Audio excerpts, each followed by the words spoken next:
Good afternoon, everyone. This is Malika Fair. I'm Senior Director of Health Equity Partnerships and Programs at the Association of American Medical Colleges. I am joined by my colleague, Mr. Brandon Hunter, and we will be giving a short presentation about what you should be thinking about as you are applying to medical school or even thinking about what that means to become a physician. I will start by giving an overview of what AAMC does. AAMC has three different main functions, which is to serve as a member organization, a service organization, and a think tank. And what does that really mean? Well, we represent over 152 MD granting medical schools in the U.S., as well as over 400 teaching hospitals, the 17 medical schools in Canada. And with this, teaching hospitals and medical schools, this encompasses thousands of faculty and students all across the U.S. and Canada.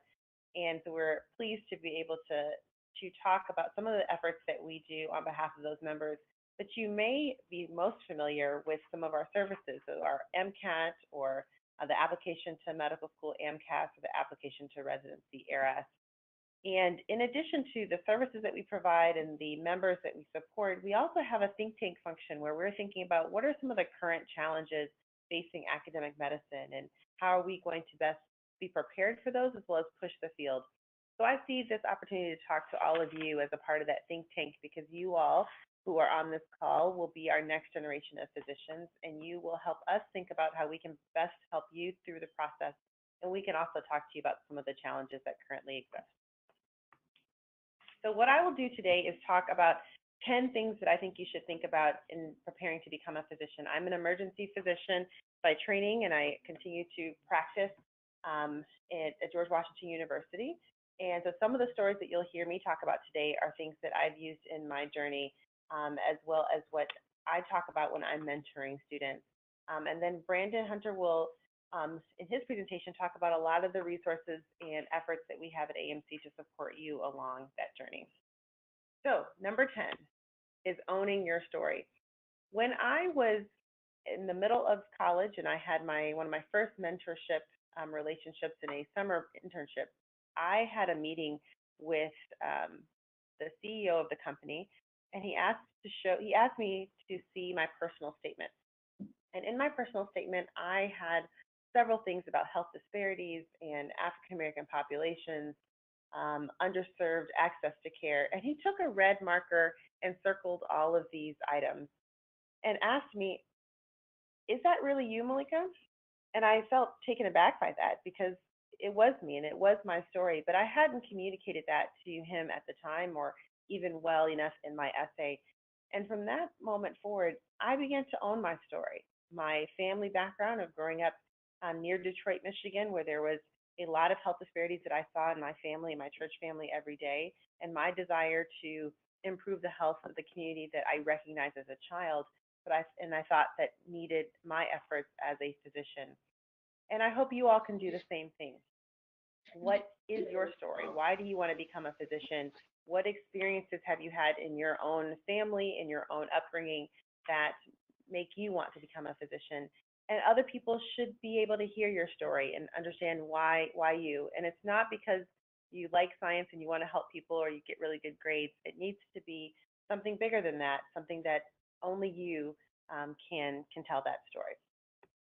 Number 9 is meaningful experiences matter. So once you know your story, it's important to not just follow the checklist approach to getting into med school, making sure you have the best grades and you do a little bit of research and shadowing, but to really focus on how you are going to become the physician that you intend to be and what sort of experiences will enhance that, will enhance you. So what shadowing you do should be physicians that you think you could potentially, specialties you think you should potentially go into, or your summer opportunities. How is it something that you're passionate about? Let's say you're passionate about women's health. Are you volunteering in a women's shelter? Are you working at health fairs that have a focus on women's health? It should make sense on your resume or your CV. The things that you participate in fit the experiences or fit the interests that you have. Number 8 is college is for learning. I remember starting college and being overwhelmed by the the courses that you could potentially take, even within your major and outside of your major. But I don't think I always thought about what those 4+ years were really there for, and that was to challenge me and to understand what kind of learner I am. I'm an auditory learner, so I learn best when I hear lectures or when I hear someone explain things as opposed to being a visual learner. And it's important to find out what kind of learner you are. Do you study better in groups or by yourself? Do you study better in the morning or the evening? You need to study with music. All these are extremely important to learn before you go into medical school. But you also have an opportunity to challenge yourself and take high-level science courses. We, of course, want to see the basic pre-medical requirements met, but challenging yourself to take these science level courses will get you better prepared for medical school. You also want to think about the major that you have in college. I know that many of you will choose a science major, and that may coincide with the pre-med requirements. But this will be the last time that you can take whatever you want. So think about what your major you want, or a minor that aligns with your interests. Let's say you have an interest in international health. You may want to major in international relations, or you may want to open up your own clinic one day. You might even want to be a business major. These are things that you may not hear about, but I would encourage you at this point in your training to be flexible and to think long-term about what might be helpful. Number 7, preparation is key. Although you may think that you need to go right into medical school after your undergraduate studies, it may be important to take some time off. And why do I say that? It's not only because it's not only what is important is the timing, but how prepared are you to apply to medical school? Have you taken your pre-med requirements? Have you challenged yourself to take high-level science courses? Do you know what kind of a learner you are? Have you honed down your study skills? And if this has been met, then yes, you are ready to apply, and you may be able to go straight through. But I would encourage you, if you are taking that time off, that it's meaningful and that you have had the experiences that you need, that you can talk about in the interview, that you can write about, and that you know what kind of a learner you are before you are ready to apply. Number 6, exploring pathways to medicine. Now, the traditional path, of course, is having a science major and completing your pre-med requirements and going straight into medical school. But you're probably familiar with the practice of medicine is changing rapidly. The practice of medicine is heavily influenced by the today's economy.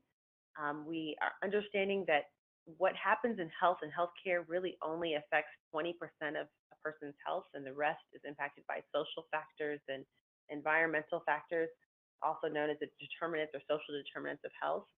So having a background in other health professions can be quite helpful, like social work or public health. And this is not to say that this makes it easier to apply to medical school or harder to apply to medical school, but it will give you a different skill set and maybe a different lens as you embark on this pathway to medicine. So if you decide to major in business or nursing or public health or social work, or even get an advanced degree prior to or during medical school, that's highly encouraged. These are what we need if we're going to push the field of medicine, if we're going to improve and make sure that we can not only improve the health of all, but reduce health disparities in this country. We're going to need a variety of skill sets that are part of our physician workforce. Number 5, recognizing imposter syndrome. You may be familiar with this, and this is a syndrome where you are highly qualified and you're sitting in a room and you question whether you should be there. I may have passed the test, I may have gotten good scores in my MCAT, but I probably shouldn't have gotten into medical school, and maybe they made a mistake. These are questions that happen and that a lot of people struggle with, and I've struggled with this as well. And the main thing that I would encourage you to think about is that you have to go on the facts, that you did work really hard in high school to get into college. You are working really hard to get those grades and to prepare yourself for medical school. And what people are saying about you is true, that you are ready for this. This is your calling. This is what you are meant to do. And that helps to block out some of these voices. I think it's important to recognize that it happens, that you're not the only one, that we all have a voice in our head that says maybe this was a mistake, but that we have to quiet that voice by looking at the facts, that we are qualified and we are supposed to be in this field because we have, there are needs in our country that have to be met. And I hope that those of you who are on this call right now, and hopefully those who will listen to this recording later, will be those physicians that we need in our society. Number 4 is finding mentors. You know, I've talked to students before and they ask me, well, how do you find someone that can be a mentor, can help walk you through this process?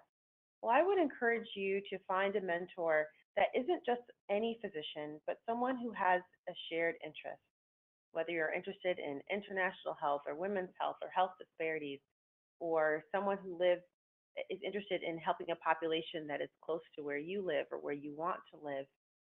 Even a particular topic that you just like to read about, I would look online and see who is an author on a paper or see who has written a book about a topic that you're interested in medicine.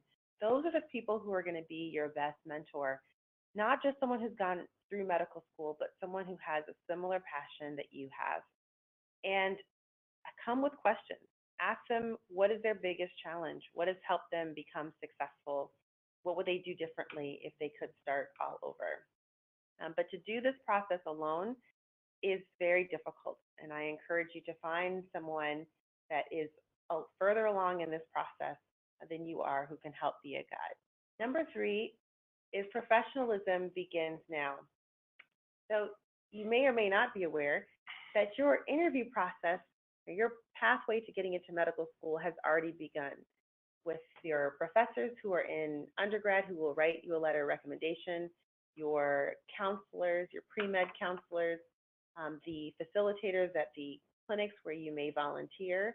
They're already evaluating you to say, could this person become the physician that I want to see in the future?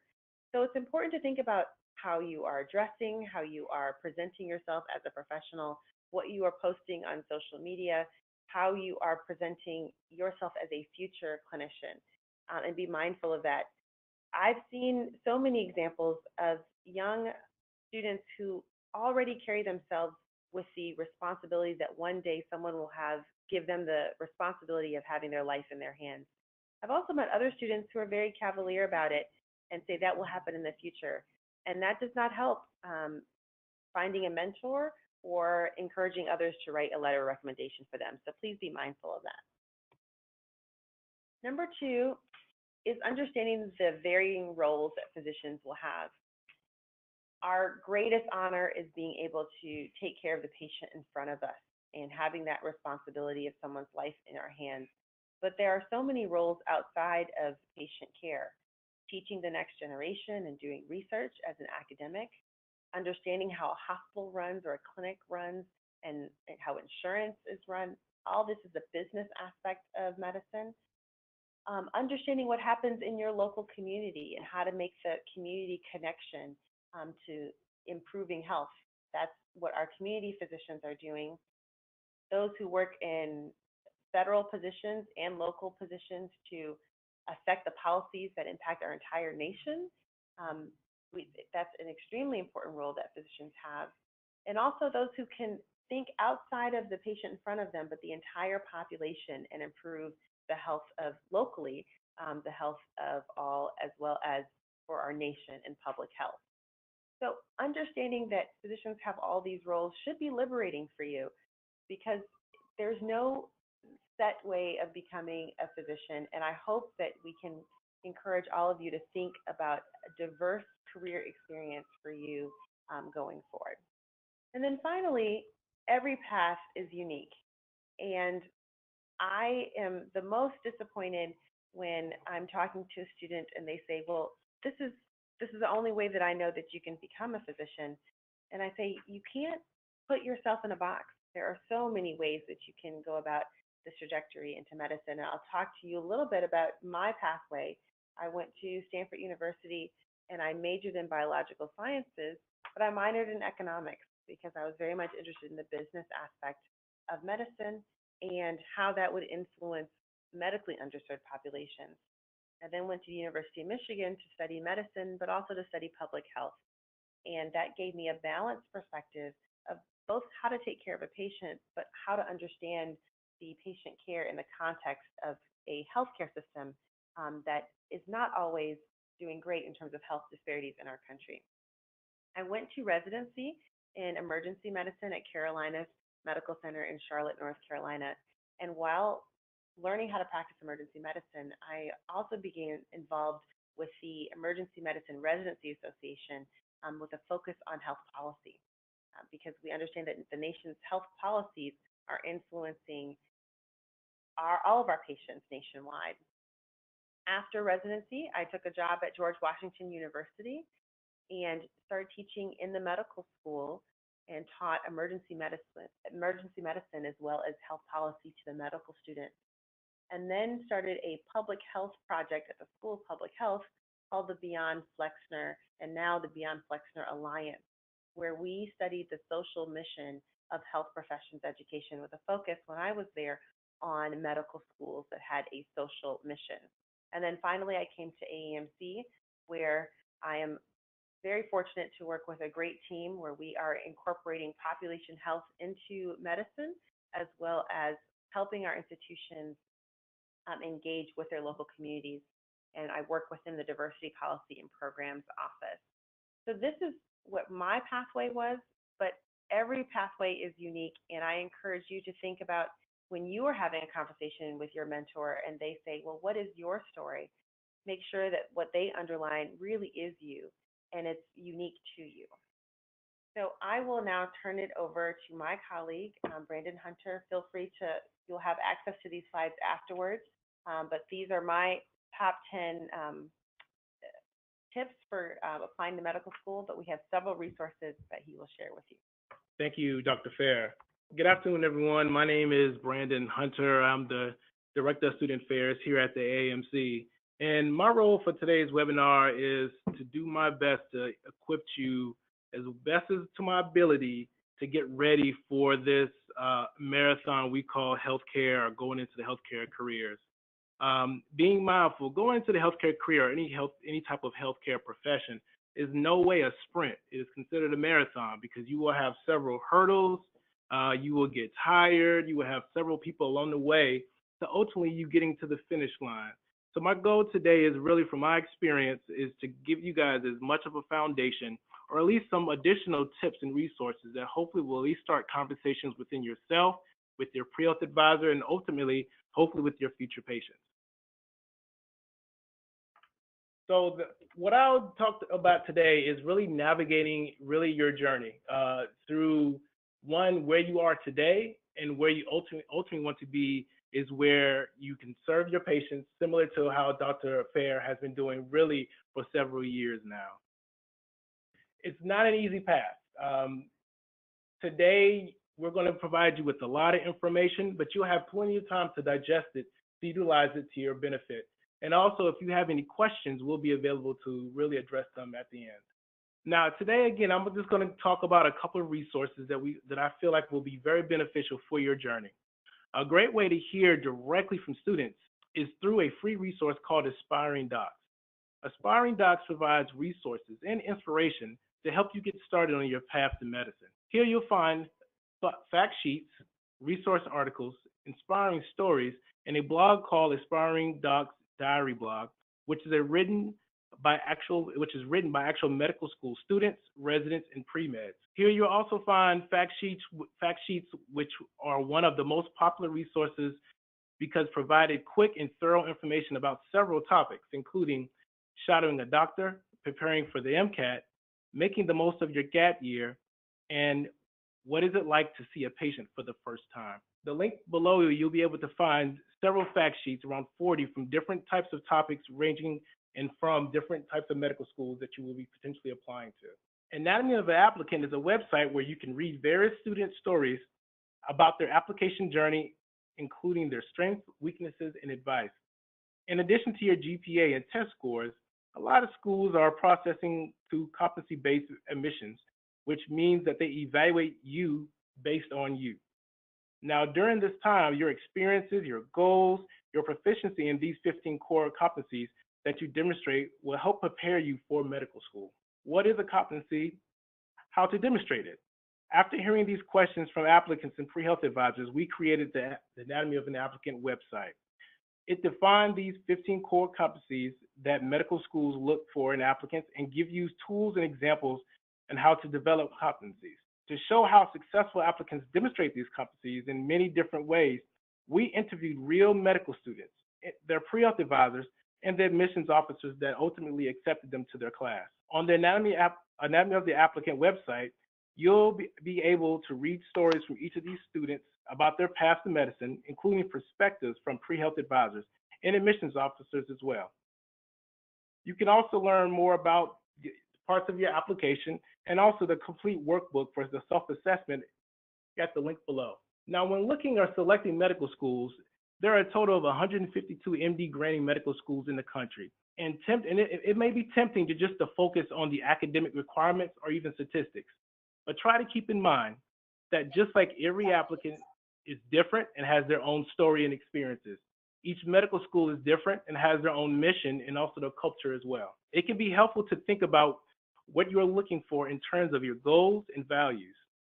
We always encourage students to review medical school admission statements, which describe the medical teaching philosophy, core values, and what they are looking for in their potential applicants for their program. You can view each of these medical school admission statements for free within the AAMC medical school admissions requirements. You can view complete school data with a paid subscription as well.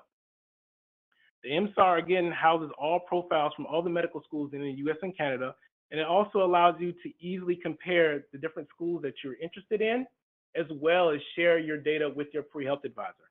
Another resource that may be of interest for you, and also make sure to subscribe to our monthly AAMC Pre-Med newsletter called the AAMC Pre-Med Navigator. It's free and features important topics, resources, tips, and key dates for aspiring physicians like yourself. With your subscription, you receive updates each month right in your inbox. To view all the past articles and subscribe to the link below, which will include, again, publications among the most read and most popular among the AAMC publications. And we typically have over 135,000 pre-meds to review this article.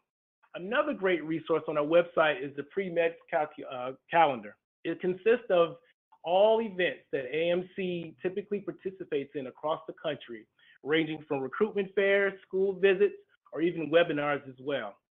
We encourage you to take part of this as a resource for you, so you can find out if there's any programs being held in your area for you to have the opportunity to meet admissions officers or also meet future mentors as well going through your health path. In my years of advising students, there's also been students that may not have performed great academically in their undergrad. So one thing I would suggest for you, and this is before making any final decisions, and this is something that you can actually speak with your advisor about, is taking a look at our database, the post-baccalaureate pre-medical programs. These programs are available for applicants if they either struggled academically or need more exposure in the healthcare profession. The post-bac program consists of post-bac programs which can range from 1 to 2 years, and additional to master's programs as well that will give, again, applicants the experience needed to be competitive in the application process for applying to medicine. One of our great resources that we have available in terms of finance is the Financial Information Resource Services and Tools we call nickname FIRST.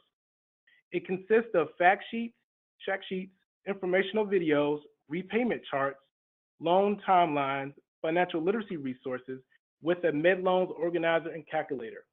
We know that during this process, during this path, you will accumulate some type of debt.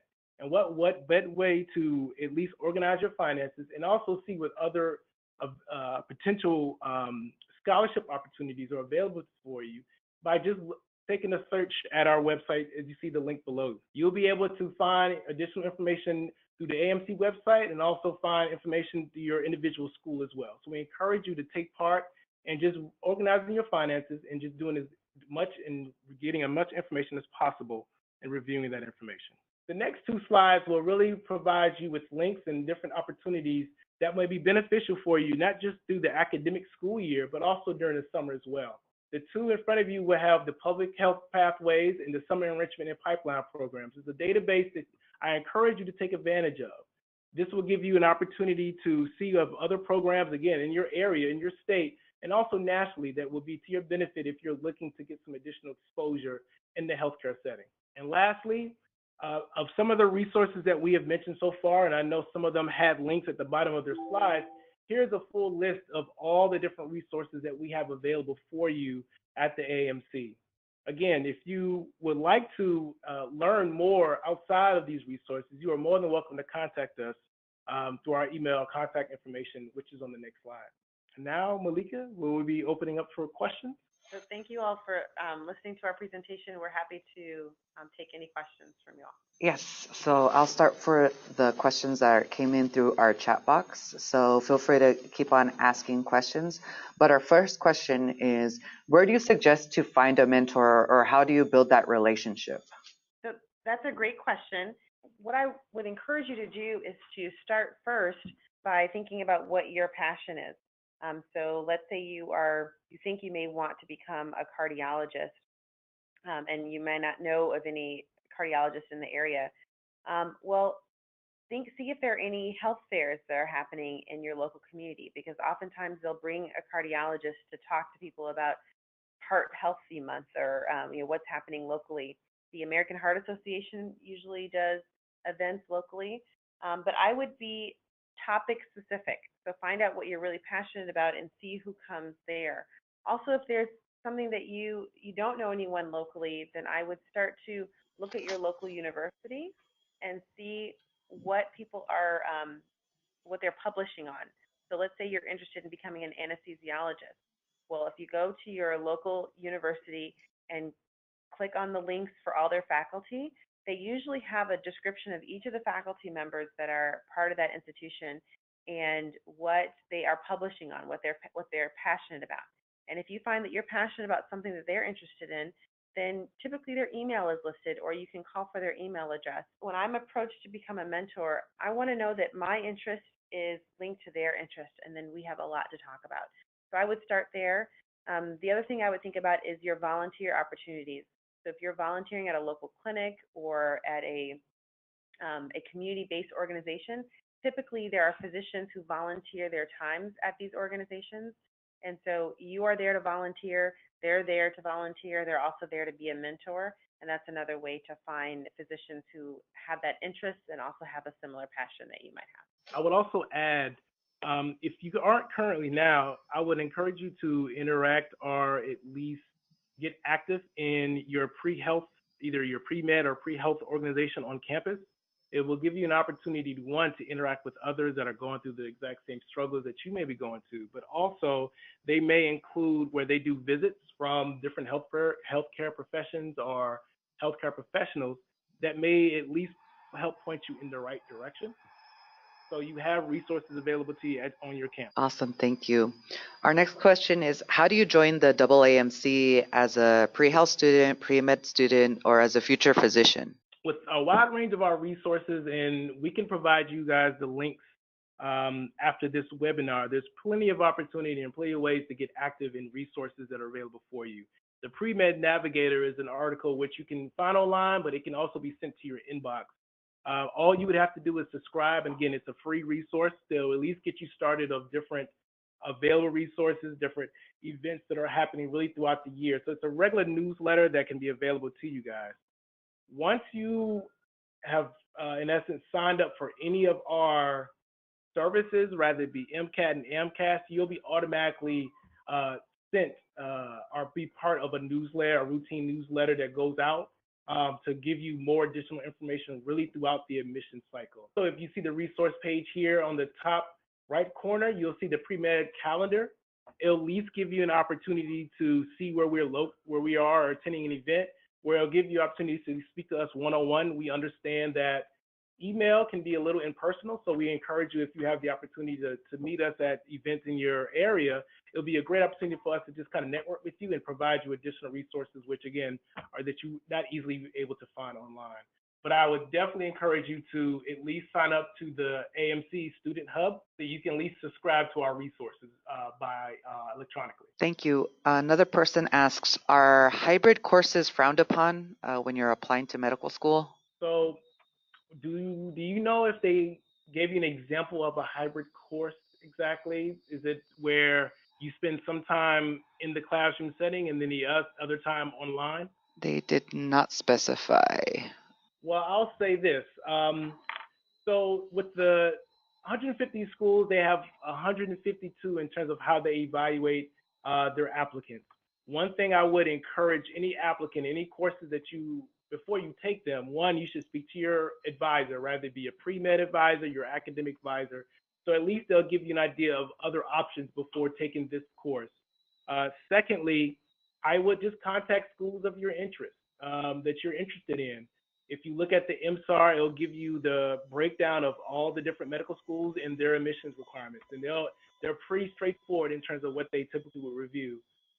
The basic requirements is typically a year of biology, a year of chemistry, a year of physics, and a year of advanced chemistry, with math being one, English. But different schools have different, they look at those differently. So I would encourage you to first, before taking or thinking about taking those courses, at least speak to your advisor, academic advisor, and then maybe speaking to an admissions officer at a medical school too. Thank you. How do you suggest using the MSAR to create a school list if you have multiple GPAs, undergrad, post-bac, masters to consider? So the MSAR is a great tool to helping you narrow down your choices from 152 to whatever they may be. One thing it won't do is it won't give you that personal touch or that interaction with that school. I will encourage you, if you have narrowed your choices down, to maybe call or at least email the school and just really ask them how they evaluate or look at applicants with multiple types of GPA ranging from undergrad, graduate work, or whatever it may be. Each school, again, evaluates each applicant differently, and they're pulled differently based on the information that they are, in essence, they receive. I would highly suggest at least reaching out to admissions officer at the schools of what you're looking at going into, and seeing how they feel about those courses or GPA as well. Another person asks, how does one join the AAMC as a medical professional? And I can go back to the very first slide if that's helpful. But our members are actually teaching hospitals and medical access to pretty much all the resources that we have. So all of our online content, you can go in and download. If there's something that's password protected, you can just go in and create a password for free and then be able to download most of everything that we have on there. Some things that you have to pay a fee for. We have several conferences throughout the year. So if you are already a medical professional and you want to attend a professional development conference, we have a conference for minority faculty who are early in their career, for minority faculty who are in their mid-career, for those who are trying to have a research career. And let's say you're not an academic faculty, but you're interested in academics, or you're interested in creating a network with others, and you're welcome to attend these conferences, and there's information online about all of these. So if you are already practicing and you want to be more engaged at AMC, I encourage you to spend some time on our website. Soon our website will look a little bit differently, but for right now, feel free to browse and see what our upcoming meetings are, what our areas of focus, and what resources are currently available. Also, feel free to email us. Our contact information is listed in our last slide. But if you have specific questions about something you're interested in and you want to see if there's a space for that at AMC, or someone really who's focused on that, we're happy to make that introduction. Thank you. Our other question is to Dr. Malika Fair. What was your transition like from being a mentee to becoming a mentor? And can you talk about an experience of one of your first mentors, when you became a mentor for the first time? Sure. So being a mentee, I think I asked a lot of questions and wanted to take every advice that a mentor gave me. But I remember one particular mentor that I think maybe the fault was mine. I didn't really explain my story, and they discouraged me from a lot of my extracurricular activities around the African American community, things that were culturally, I think, helpful and but that they thought that that was taking away from my academics. And I remember thinking, this is not going to be helpful for me, but a mentor told me, so maybe I should take that seriously. And so what I'm trying to explain here is that most things that your mentor will say will be great. Other things that you have to really check it inside yourself and say, is this aligned with my personal values? When I became a mentor, I took that experience and learned to ask more questions of my mentees. Why are they going into medicine? What drives them? What do they feel is their purpose? And so that my advice can help them achieve their goals and not them achieving my goals. Some of my most outstanding mentees are those who come prepared with questions, who have really thought about what they want to do with their life and they just don't know how to get there. And I can help give them tips and introduce them to other people. So I think that as a mentee, I could have did a better job of sharing my vision so that people could help navigate. And now my job as a mentor is to help pull that vision out so I can help guide. Awesome, thank you. So how is working full-time versus part-time looked at when applying to medical school? I will start, but I'm going to let Brandon finish this. Just from a mentor standpoint, and as someone who's mentored students and also has been a part of a medical school where we're trying to recruit, the best medical students, the best students to become medical students in the country, it's really important that you are spending time preparing your academics. And I believe the question is on working full-time or part-time prior to medical school. So we really don't encourage you to have a full-time or part-time job in medical school at all, actually. But prior to medical school, we understand that that's necessary for a lot of students, that you have to work. But I would make sure that your academics come first, and think about your job and how your job can help you in terms of getting into medical school. Are you working and getting paid to do research in a lab? Are you serving as a scribe in a hospital? Are you working at a community-based organization that's improving the health of your local community? These are activities that help you financially and also help you professionally get ready for medical school. So if you can be discriminatory in terms of the jobs that you seek. If you have to work full time, then just make sure that your academics come first, and that you are able to balance what you need to do to prepare for medical school. Brandon, do you have anything else to add? Sure. So, in my experience, I think that it's understandable that applicants or students at the time have to work. Some have to work during school. We understand that there are multiple circumstances that cause students to have to work through school.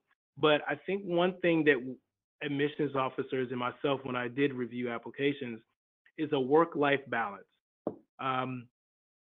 Working is not a substitute at all for the different things that you would like to apply to med school, and the different things in terms of how applicants review, or how admissions officers review your application. Working is one of those things, if you have to do it during undergrad, that's something that you have to do, because life happens. That's something that you are either responsible for yourself or responsible for others. But as Malika mentioned, being mindful, academics is going to be key in your commitment to, one, being the best academic student as possible in terms of excelling in all your coursework, and able to provide your best foot forward and ultimately applying into med school. Being mindful of that, you're just going to have to balance your schedule, and I think admissions officers, and in so many ways, they look at that, they consider those, but it's not a deterrent from accepting any applicant into their med school just because they work full or part-time or whatever it may be. Just being mindful, as Dr. Farah mentioned, that academics is going to be important in your path. Kind of a similar question, or along the same line, is from your experience, do you see if medical schools have if your school that you attend have an impact? For instance, if someone attends a University of California, a private school, or even a California state school, how is it looked at from your experience? So I've had the pleasure at working at two medical schools, all in the state of Georgia. In no way was there that we welcomed applicants really throughout the country, but being mindful, some schools or some medical programs have a preference for certain types of applicants, rather it be in-state applicants, applicants going into primary care, or whatever it may be. It's going to be up to you as an applicant, as a student, to do your research on those programs that in terms of that will consider you as an in-state resident or a non out-of-state resident, or either if you're thinking about considering going into another healthcare profession. So that's going to be key because that's going to determine which schools ultimately you apply, rather if you're from California, Oklahoma, Tennessee, Georgia, whatever it may be. Each school has in terms of their own admissions process and how they look and how they review applicants. So I would encourage you to at least take a look at the MSAR to see the requirements, to see whether or not how would they fit your file or your portfolio. I would also add that you want to look at the schools that if you are not in college right now and you are trying to decide what college to go to, you want to choose a school that has a strong pre-medical program. And so you can ask your school, how many applied to medical school last year? How many got in? Where did they get accepted? Because if you find that everyone from your college goes to X medical school or only a really small percentage does, then maybe that's not the best school for you. Maybe you need to consider another college in your area that has a stronger pre-medical program, or oftentimes send the same students to that school. So you want to look at their track record essentially as well. Thank you. Another person chatted in their inbox. They graduated in 2017, took a couple of the prerequisites, but felt like it wasn't enough and had a difficult time getting good grades, and ultimately felt discouraged, and currently working at a hospital, and that invigorated their confidence to pursue medicine. So they're asking, would you advise this person to do a post-bac program, and would they be considered either a career changer or an enhancer? And is it frowned upon to even take community college classes even before applying to a post-bac? So I think there's a few questions in there. I'll start, and then Brandon may want to add in as well. I would say it sounds like a post-bac program would be a good idea, because I heard in the question that there were some academic challenges. And the good thing about post-bac programs is it's concentrated effort to get you ready for that application. So usually post-bac programs will get you up to speed in terms of basic science, give you some high-level science courses, and prepare you for the MCAT, as well as help you with your application process. If it's a good post-bac program, it should do all four of those things. And if you have the time to do it and financially are able to do it, I would say it sounds like a post-bac program would be a good option for you. In terms of whether it's helpful to take community college classes before a post-bac program, I'm not sure that would be necessary, because the post-bac program is supposed to be self-contained to do that. And would you be considered a mid-career or changing career? I don't think so, because it sounds like you just graduated from 2017, and so you're still within range of a lot of applicants going into medical school.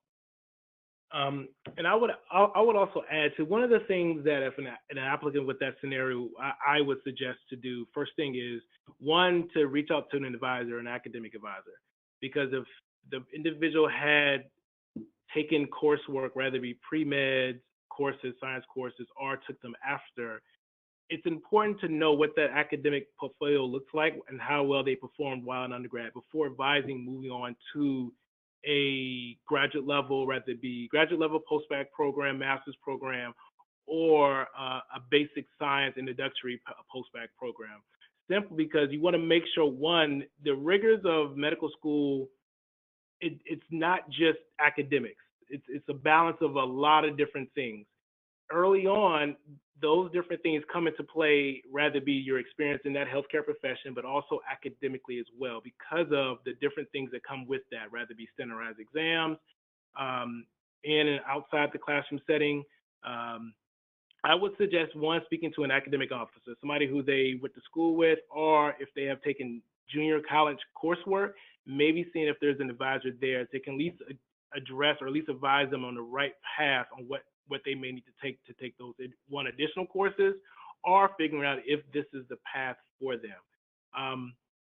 I know I work for the AAMC. I'm an advocate for applicants going and performing well in academics. There's several healthcare profession programs that applicants can look at that can benefit them in terms of their need or their route going into medicine or either of the other healthcare professions. So the first thing is first seeing what can you handle, what are you able to handle, and what are some courses that may be beneficial to at least ease you back into the process before going all in, because ultimately you want to be successful the first time and not repeat taking courses again.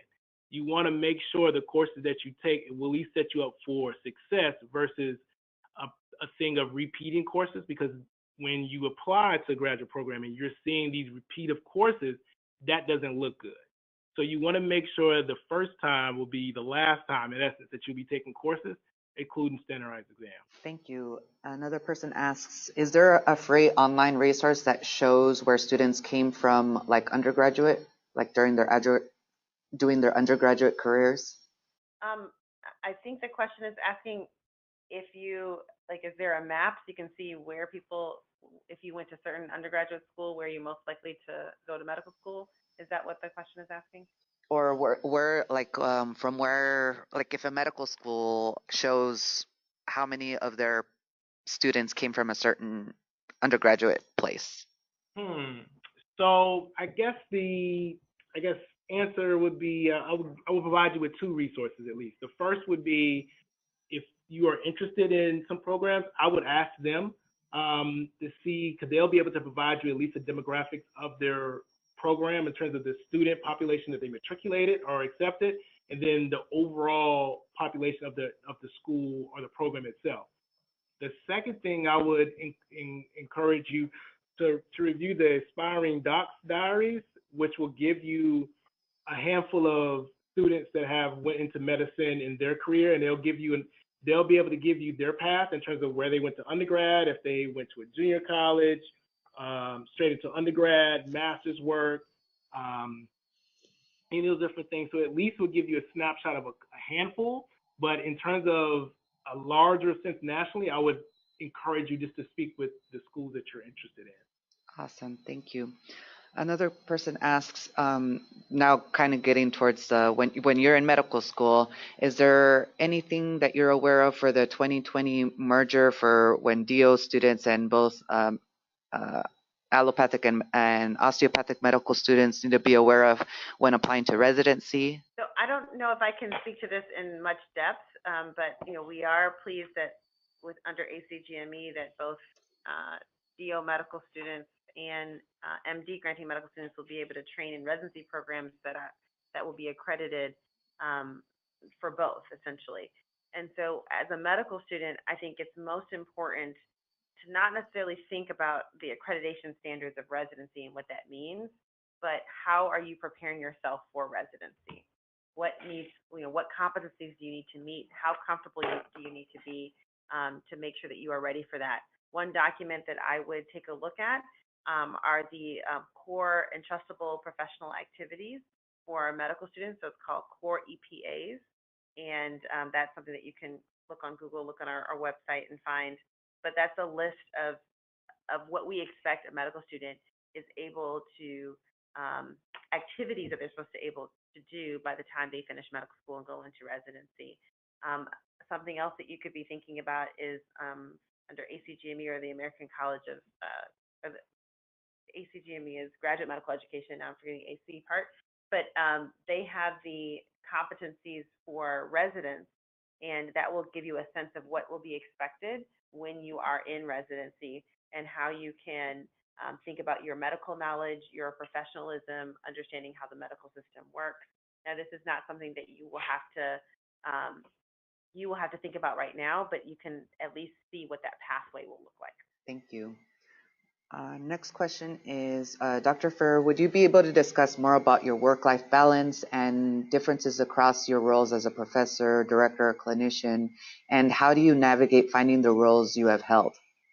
Sure. I think that Brandon touched on that a few minutes ago when he talked about work-life balance. That is something that we all have to continue to work on. I think I've worked on throughout my career. To be very clear, I do both jobs, but I prioritize making sure that I have time with friends and family, have time to sleep and eat, and those are not things that you always think about. And for me, I work 1 day a week in the ER, and I work 4 days a week here in the office, and so I have my 2 weekend days off. So essentially, it's a 9 to 5, Monday through Friday, which is not typical of every physician in the U.S. Who work 60 to 80 hours a week, sometimes depending on the specialty. But I work, about 40 to 50 hours a week, and that it works well for me.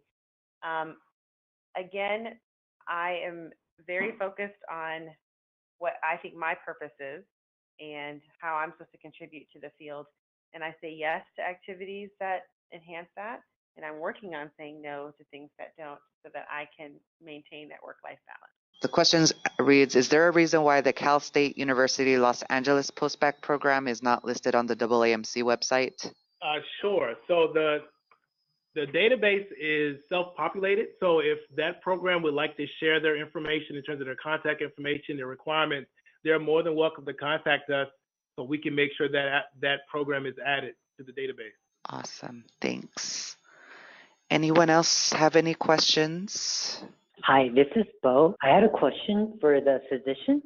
My question is if she could go back to when she was a pre-medical student, what are 3 things she wished she would have known